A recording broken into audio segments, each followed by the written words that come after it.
Good afternoon. Good afternoon once again.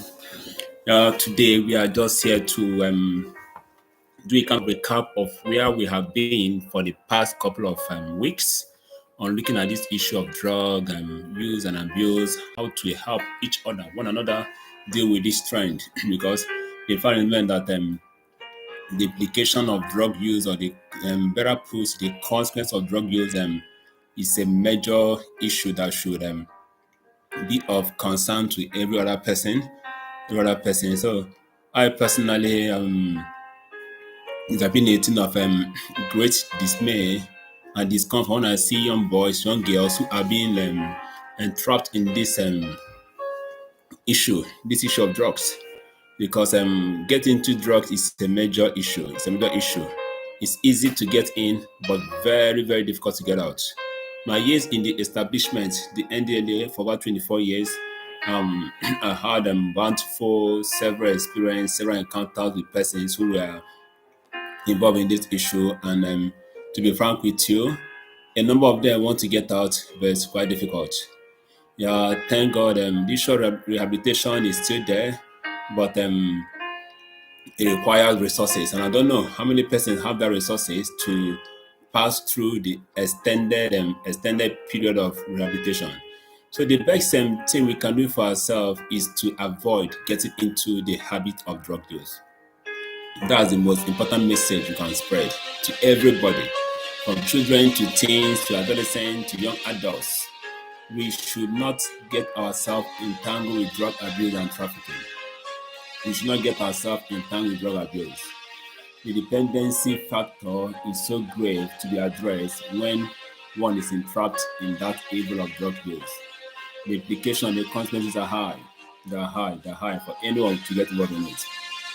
One, it will really, really disrupt your plan, your goals, your desires. Those things you want to achieve, you cannot achieve it, because once one is addicted into drugs, everything about that person, his entire life, how you reason, everything about you is the word drug dependent.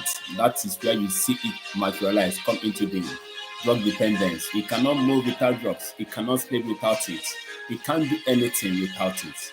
So the best thing we can do for ourselves is to avoid that what we call experimentation. But what is experimentation? This is the first stage of drug abuse. The first stage of drug abuse. There are four stages of drug abuse.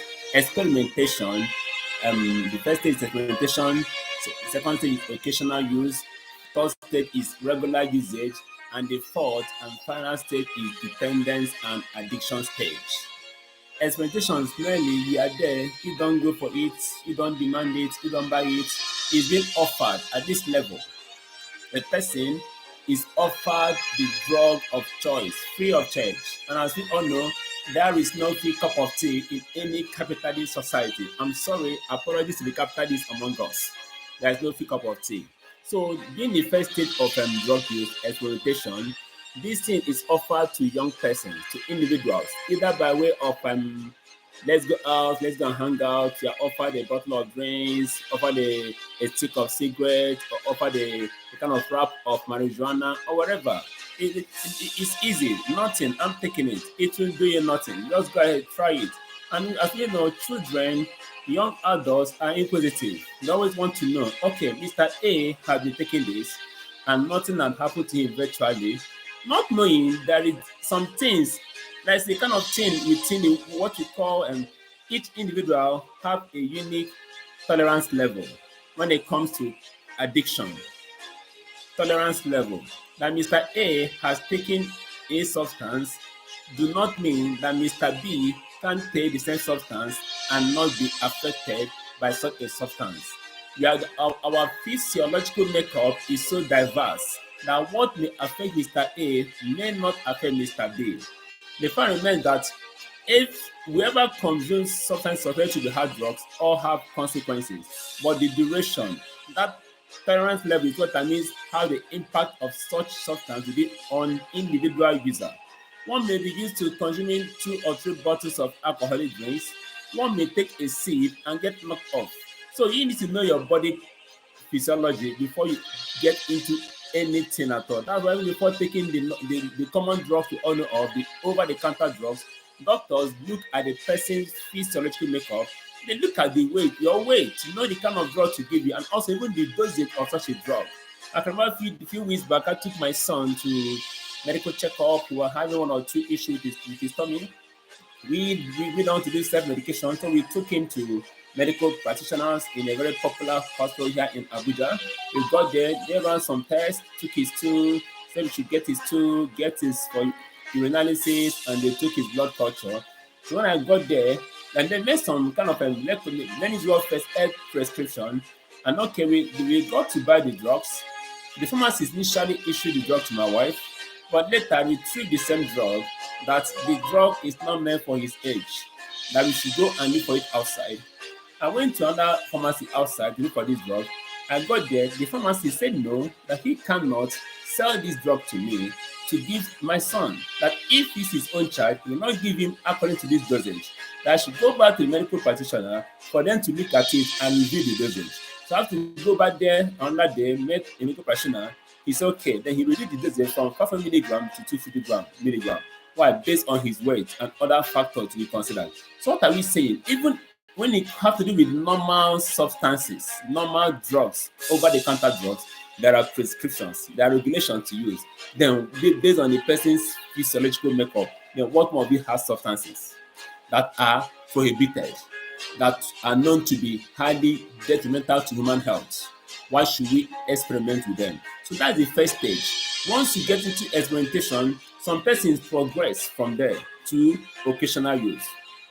Occasional use now, once in a while, maybe they go for an event. The thing is there, they on their own go ahead to consume such a drugs. Happen with marijuana, happen with cocaine, happen with heroin, happen with alcoholic beverages. That's occasional, once in a while. He don't just go to buy it. He don't go to really buy it on his own or make it a habit. No, occasional. When he have it to take, he doesn't see it, he doesn't take. That's the second stage. Then the third stage is regular use. Take note from experimentation when it was being offered to the person to occasional when he goes events and the things are available on his own will, out of his own choice, he make use of the drug of choice.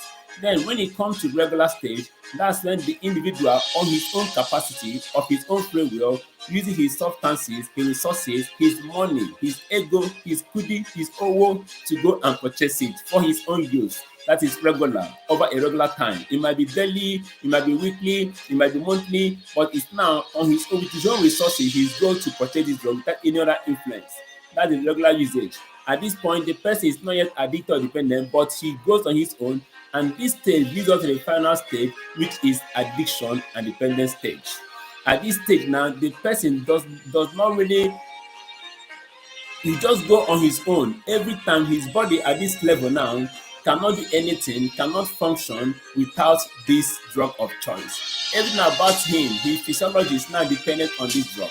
He cannot wake up with it, he cannot sleep without it, he cannot walk with it, he cannot rest without it. So at this point, the person is heavily dependent of that drug of choice. The drug determines what the person do and what the person do not do. The drug determines the person's actions and inactions. At this stage, even when the person doesn't have the resources to go for the drug of choice, he can do anything to get it. Some have sold their properties, some have sold their cars, some have sold valuables in order to get this. Not only their own, some go to the extent of stealing, of robbing, of exchanging things of high value for a mere little substance of hard drugs. At this level, the person's emotional at this level, children cannot concentrate in their studies.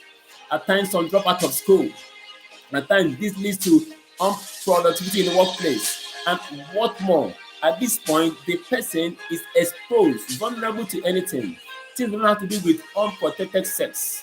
When we talk about CSW, the commercial sex workers among us are exposed to this, are vulnerable to these things. They can engage in sexual activity with people they don't know, not only with people they don't know, unprotected. So, and this leads to a kind of spread of infectious diseases, things like STDs, STIs, STD for sexually transmitted diseases, sexually transmitted infections. All these ones, the person is vulnerable because at that stage, you are not yourself.